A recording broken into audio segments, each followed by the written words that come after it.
Hello and welcome to World Talks here on TVP World with me, Ashim Kumar.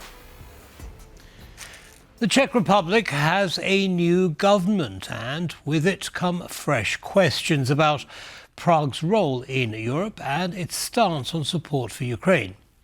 Billionaire-turned-prime-minister Andrej Babiš promises pragmatism and not ideology as his coalition takes shape amid controversy over frozen Russian assets and far-right partners.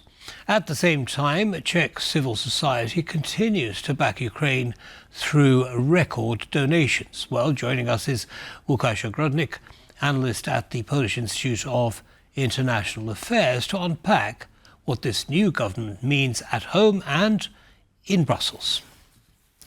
Welcome, thanks for taking the time. Good evening. Okay, so the elections happen, October? Early October, yes. Early October, and here we are, at the end of December, and finally a government has come into existence. What took so long? Indeed, this was a bumpy road for Andrej Babiš. A very clear victory in October elections, but there were attempts from his side to create a government. He didn't have majority in the new Chamber of Deputies, but he was able to find two partners, the far-right SPD party and Eurosceptic Motorist Party, which gives him 108 seats in 200 seats Chamber of Deputies, which means that on 13th of January 2026 he will probably win the vote of confidence. Okay, all right. So now we have this coalition in place. What does that mean for the Czech Republic's foreign policy? That means a change. It means a change firstly because there's another cabinet. Foreign minister already is, actually, because the government was sworn in yesterday, Petr Marcinka, the leader of the Motorist Party. He's very lacking when it comes to foreign experience, which means that probably Andrej Babiš, he will be the player number one also in Czech foreign policy. We have also President Petr Pavel, who was trying to influence effectively to much extent when it comes to the seats of how does the government looks like. And Andrej Babiš is saying that things have to be different regarding Ukraine, regarding Eastern policy, regarding aid for Ukraine, seeing Russia as a threat, existential threat, even that Czech Republic doesn't have a border with Russia. So you're saying Babiš doesn't want to see Russia as an existential threat? In the document, in an agreement signed by ANO, Motorist and SPD, three governing parties, there's no word Russia. So it is not perceived as a threat as it used to be. Ukraine is mentioned just once in a very broad context that Czech Republic will be supporting efforts diplomatic efforts which will end the war in Ukraine. Okay, so that raises a couple of questions. Number one, does that mean that the new government is going to be more aligned with Slovakia, for example, and Hungary when it comes to Russia and Ukraine? Well, already in the elections campaign, all three parties were highlighting the need to re-establish the so-called Visegrad Group, V4. There was recently a meeting, but on the level of presidents, heads of states. But still, we have a serious crisis in intergovernmental cooperation. And it is mentioned actually in the document I have mentioned, so the agreement between these parties to re-establish V4 cooperation and to focus, to find partners in the closest neighborhood.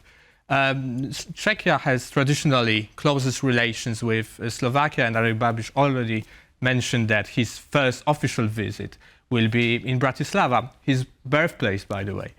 However, his first trip as freshly sworn-in prime minister, which was a week ago, was in Brussels to show that he can get along with leaders like the chief of the European Commission and European Council, but also he met with Belgian prime minister, discussing the topic of the coming European Council. I want to come to Brussels, the EU, and so on in just a second. But one last question. You say there's a shift in the attitude of this government towards Ukraine. However, Czechia has been one of the largest contributors to Ukraine for military equipment and so on. How is that conflict going to be resolved?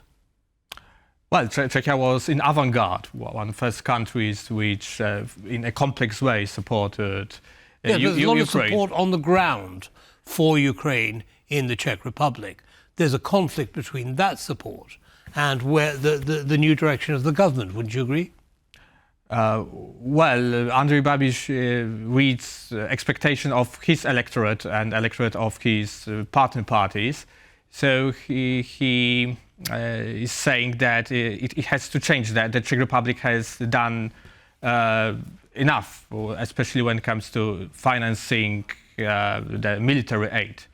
It doesn't mean that it will mean Hungary or Slovakia that he will fully copy this stance towards. Okay. But it is expected that the complex aid will be shortened. Okay, so we can expect a reduction in military material from Czech Republic to Ukraine. But also diplomatic, political support. That too. Now tell us briefly in the last couple of minutes that we have left, what shifts we expect, if any, in the policy towards Brussels, the European Union in general. Well, as I mentioned, his partners in the government are pretty much Eurosceptic parties.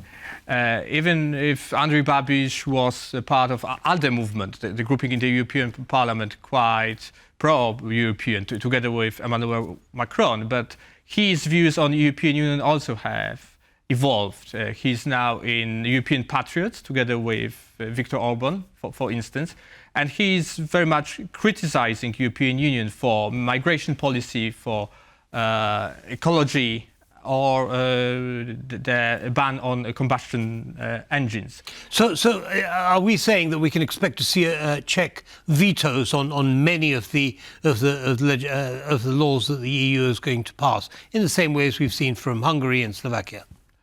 I doubt that to that extent, like in Hungarian case, for instance. He is trying also to expose his good relations, and he's the former prime minister, 2017-2021.